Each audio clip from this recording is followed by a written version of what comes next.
Uh, Hello. I have something to share, which is probably not what you were looking for, but uh, it's been a rough, what do I want to say, 2 weeks. Do you ever have times in your life where something happens and you go, phew, I barely gonna handle that? You know, maybe the rest of the year we're paying out because this happened. And it don't work like that. I, first of all, my great aunt here was here. She stayed here. She left yesterday. Anyway, she was married to my uncle, my maternal uncle, my mother's brother. But they was married like 50 years, and she's my aunt. Period. She's the last of my family living.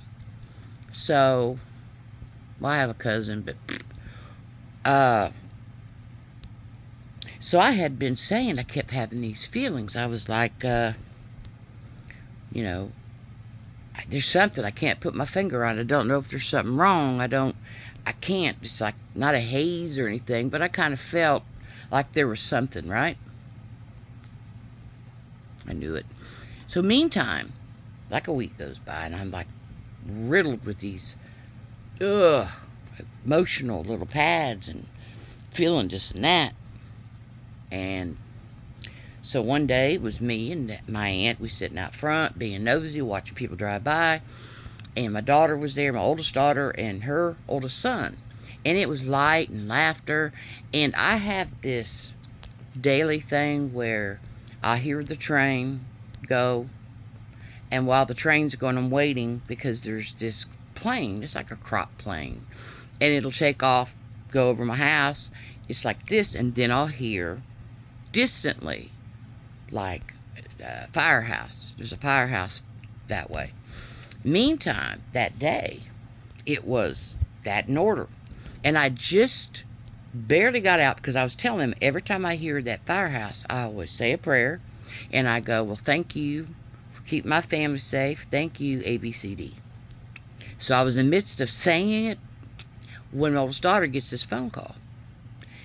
She don't say nothing.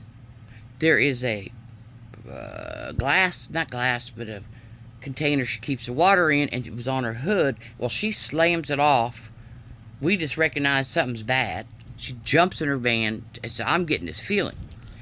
Oldest grandson, he took off running behind her because she's gone.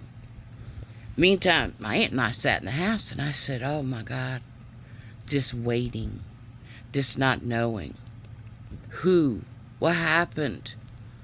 And what it ended up being was my number 5 grandson. I have 6.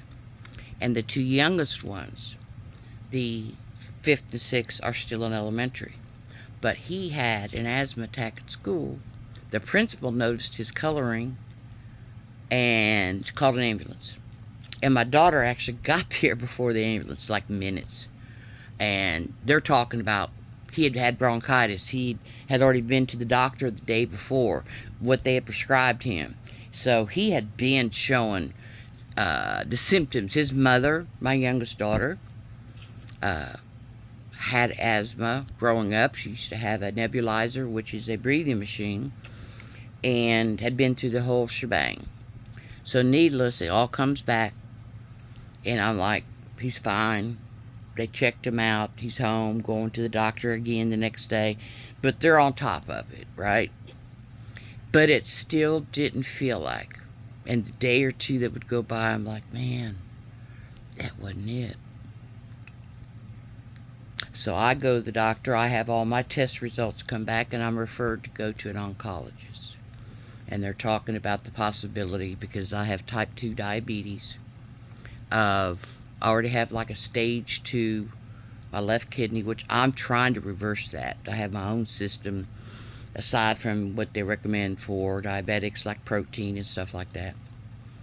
Needless, this all was happening within a 2-week period. So, So, my wife had gotten sick this week. Monday, Wednesday, Friday, last week. And she's off work, and she don't miss work. And I could tell she was pale. She had no energy. She basically just couldn't get up and do nothing. So by Friday, we family-wise said, hey, you've got to go. It's time. So she's going to one of those clinics that's attached to the hospital. And I've done it before. I don't, once, maybe twice. But I don't, because I don't do that. I'm looking for something, by the way. I'm sorry. So they go, and the next thing I know, I get a phone call. And my wife's hysterical. I go, what? She said, they've run some tests, and it's about her hemoglobin. And I said, well, I kind of, I was a phlebotomist very many years ago, and I kind of remember a few things. But I said, wait a minute. What are they saying? She says, I have a blood loss, and they don't know where it's going. They've run like 1, 2, 3, and they're referring, the ambulance is picking her up and taking her across the street at the hospital. Which, by the way, blessings that we had these. I know very, very well that the opportunity to even have these there and be able to, I know we're blessed. I've seen what it's like in other countries, and I'm so sorry. And I pray for you every day that it gets better. So needless, getting back on the topic. So she goes, the ambulance picks her up, takes her over there. Meantime, that was it. I could tell because I lost this, like it just took the life out of me. And I'm a very strong woman. I am somebody who has raised children alone, been bottom, been top, been all over the place as far as in life. So, starting at a young age. And my dad warned me. It was right when my mother died. He said, you're going to grow up too fast, and there's nothing I can do. This is when my mother was getting buried. It was in February of 1973, the day after Valentine's Day. So, the ground is frozen, and they're trying to cut. And I'll get back where I was going, don't worry. They cut it, and my father's first cousin, growing up together, best friend, whatever, her and my mother were close. She has a heart attack right there and then. Massive heart attack. And my dad, for the first time since our mother died, I'd not seen him cry. He lost it. Done. And we never got out of the limousine. No. Missed that whole thing. Like, the funeral it was done. They put her in the ground. There was nothing. So he told me I was going to grow up too fast. It instantly, because the day before on Valentine, I had gotten my first roses from an old boyfriend. And I couldn't wait to tell my mom. I wrote about this. I did a thesis in college about this. And I was so excited, and I couldn't wait to tell her. I was going to tell her the next day. So, after all said and done, after funerals, there's flowers, there's plants. So the flowers I had were overwhelmed by what was brought home. They no longer had any meaning to me. So back to the other. That's just an example. I know all of us have stories. There's no doubt in my mind. None. I just happen to be at a part in my life where I want to talk about it. I want to bring it out, what formed me, what made me who I am today. Because I'm changing all the time. Look at my shirt. You got to see my shirt. It says, the full armor of God. You see it? The breastplate. Let me see if I can get it over here. Belt of truth. Breastplate of righteousness. Shoes of peace. Shield of faith. Helmet of salvation. Sword of spirit. And then it goes on to Ephesians 6. See it? Ephesians 6:10. And I'm sorry that's backwards. That's why I read it out. Because I've always had this belief in you have to have that full armor on. Now, mind you, I don't go to church. I grew up in church. I went to catechism for 3 years. I know things backward, forward, read it. It's not about that. It's about my own relationship. Because I respect all religions for people. What they believe in is their belief. Who am I? Who am I to say that's not right or wrong? I mean, there are people fighting over land saying, this is ours, and the other's going, no, for 1,000 years, if not more. Still, up, down, up, down. I digress. So, meantime, later on, my daughter overhears a nurse say, I called that lab over there at the place because there wasn't a doctor there. And the lab person went to the nurse, actually. And she said, it don't look right. Why don't we send it over there? But they had already diagnosed her, whoever that was, because they're not bringing out who that was. So meantime, when they get over, my wife gets over there, and they redo, they triple up, they take more blood. By God, they were thorough.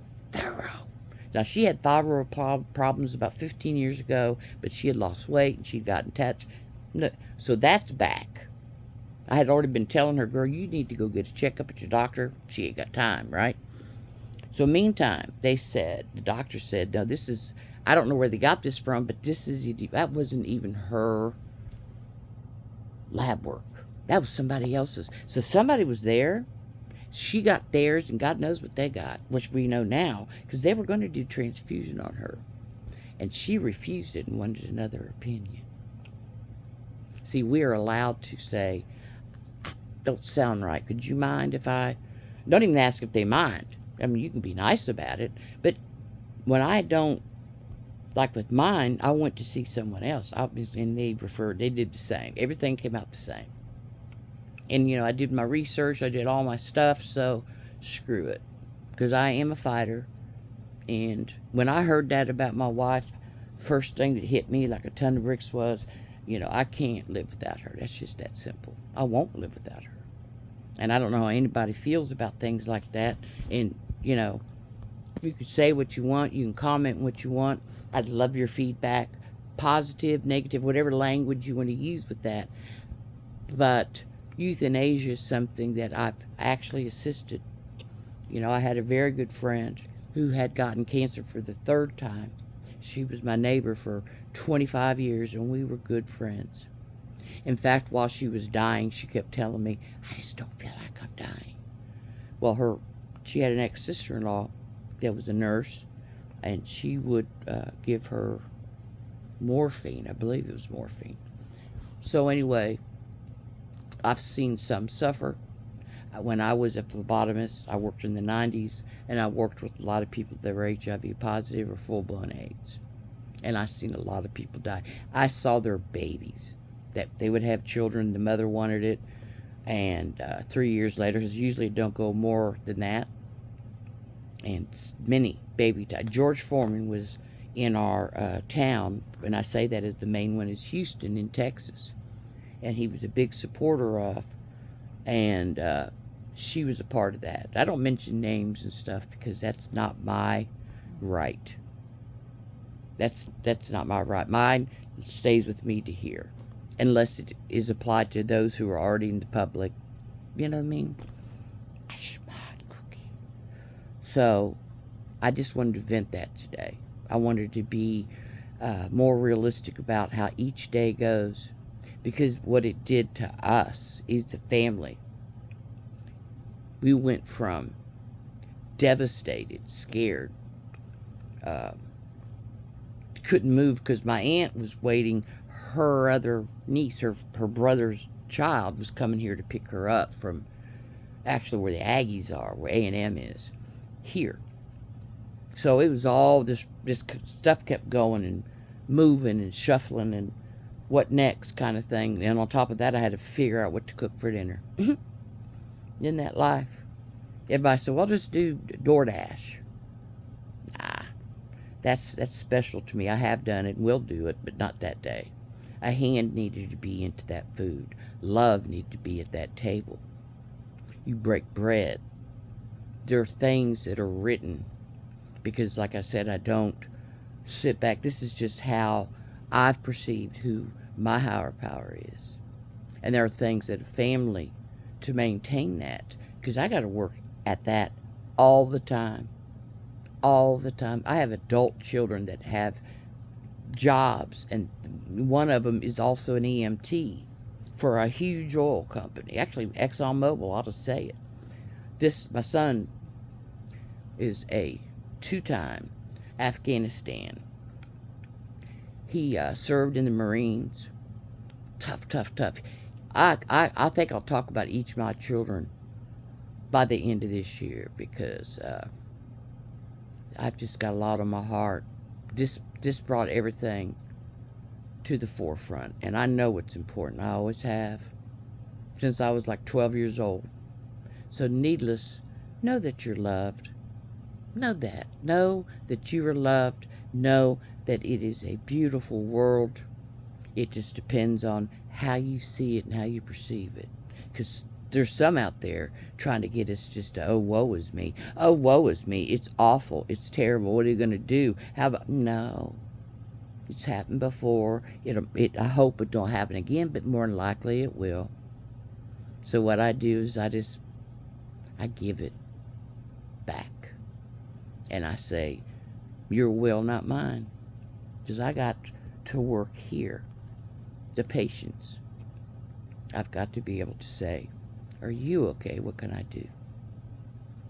Give back. I give back all the time. So know that you're loved. I will come back again. You hear me?